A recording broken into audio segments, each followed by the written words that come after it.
Okay, so my name is Dr. Etminan. I am the dental director of the Mile Square Health Center. We're located in Chicago with clinics scattered all over the south and west sides of, and we just opened our newest site in Rockford. So we're geographically pretty spread out. Today we're just going to talk a little bit about what it means to work at an FQHC and why I chose to work in an FQHC, along with some of the services we provide and how this is different from maybe other medical practice settings that you're thinking about. One of our biggest focuses at Mile Square is interdisciplinary care. There are not a lot of practice settings that have dental, medical, behavioral health, social work, all of that under one roof. And so because we have that opportunity, we really want to make the most of it. So we try to connect patients with as many services as possible while they're here. Along with me is Dr. Brittani James. She's one of our medical providers and a medical input as to what it means from a medical perspective to work in this interdisciplinary setting. So Dr. James, if you wanted to start a little bit about why you work here and why it's beneficial to your patients to have, dental, behavioral health, everything together. I'm Dr. James. I absolutely love working at FQHC because of the interdisciplinary care that has a lot to do with it.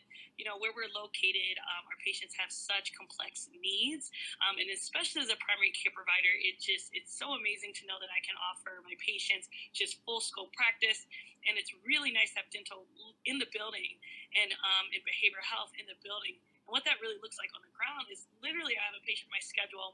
I'll have the visit, and I'm talking with them, and a need arises. I'm able to kind of just reach out to the resources we have right here and get them squared away right in the moment. We have a whole team to support that. So for me as a primary care provider to have dental on site, especially, for my pediatric patients and my adult patients as well, including walk-ins, it's just such a boon, and it just helps me feel like I'm doing my job better. And I certainly know the patients really appreciate it. So why did you specifically seek out an FQHC?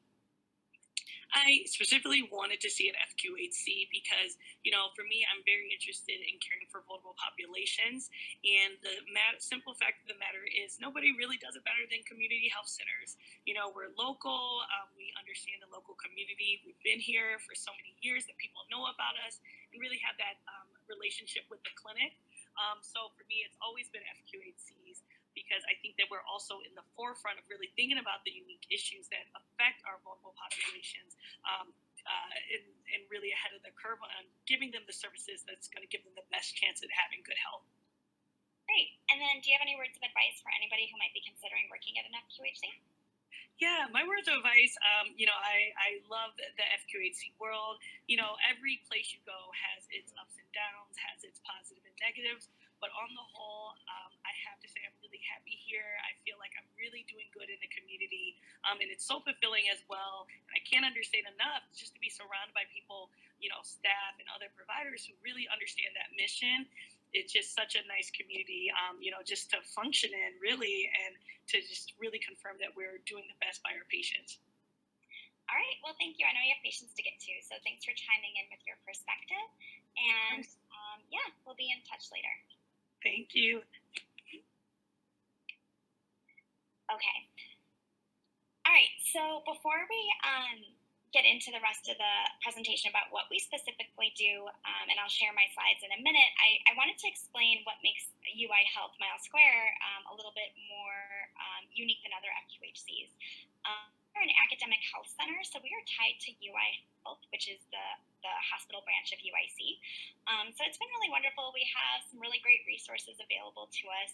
We're able to do more in terms of research at our clinic. If that's an interest of yours, it really will behoove you to seek out an academic FQHC. All of our providers are faculty at either the dental school or the medical school, depending on their discipline. So that's been really wonderful as well, because you get the added benefits of having students rotate through your clinic, and you get to be more of a teaching health center. I'm going to start sharing my screen.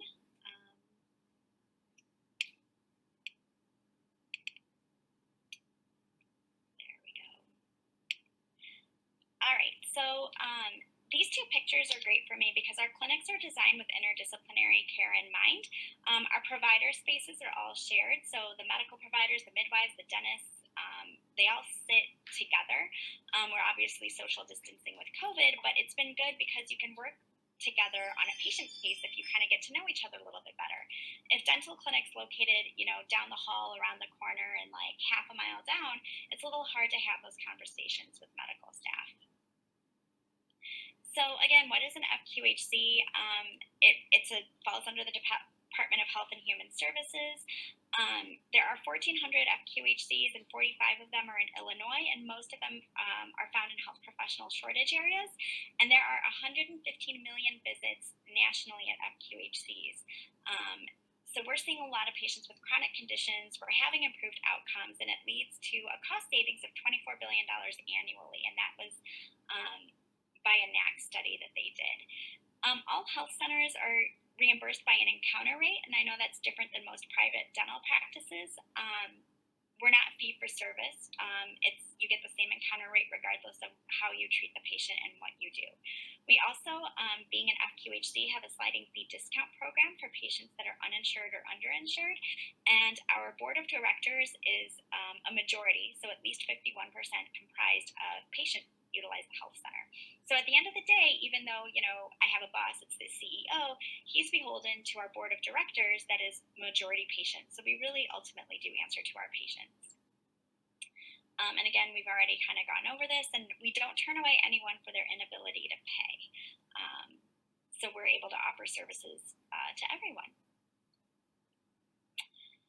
This is the philosophy of care slide that I really like. I feel like sometimes with grad programs, you're so busy learning the clinical aspect that there's not enough time to get to the social determinants of health. And that's a really big reason as to why our patients are where they are in life.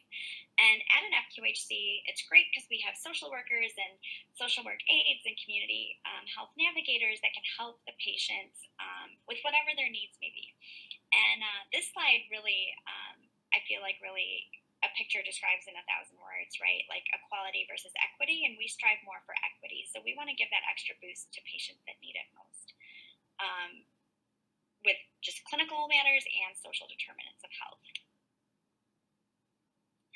So these are all the services we provide, and this is pretty standard across the board regardless of FQHC.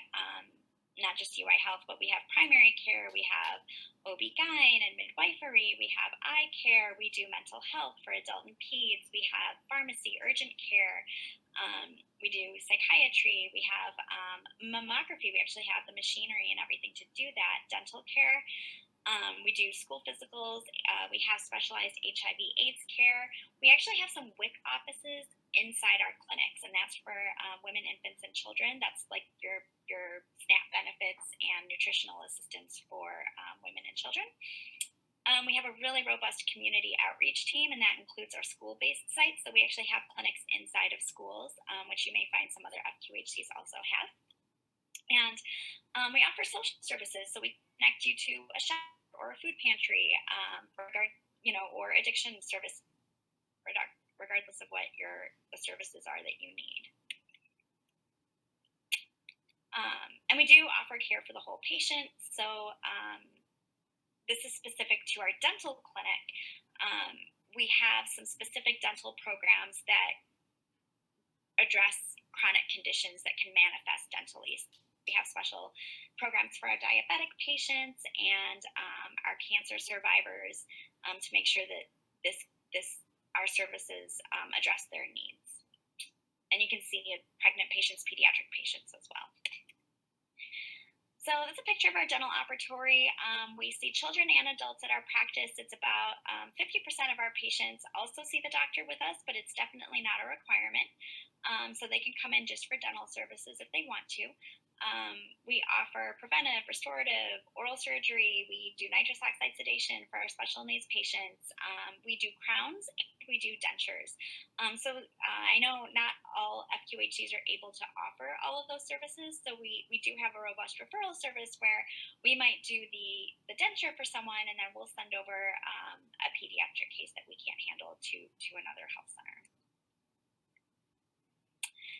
And that is it. So if you guys have any further questions, I can share my email address and my contact information. But I've been in the FQHC setting for 10 years. I think it's a really wonderful service area to work in. It's incredibly rewarding, and it's been wonderful to be able to go where you're needed and to see your services have such an impact. Just as a side story, during the COVID pandemic, obviously dental clinics were asked to reduce themselves to emergency services only, which we did. Since we're co-located with a medical space, we were able to offer our services and our help and our staff to the medical team. So we really did work together. Our dental staff was out in the COVID tent getting samples and testing COVID patients. Meanwhile, some of our assistants started a food delivery program, and we were able to deliver food, 7,000 boxes of food to patients during March and October to help them socially isolate. We were able to do that because we work in a practice setting that allows us to kind of stretch our wings a little bit and work with the social workers and the community outreach team to make sure our patients get what we need. It's definitely a rewarding job, and everything has its ups and downs, and I'll be happy to discuss with you further. Again, I'll share my email if you have any questions. All right, well, thank you very much.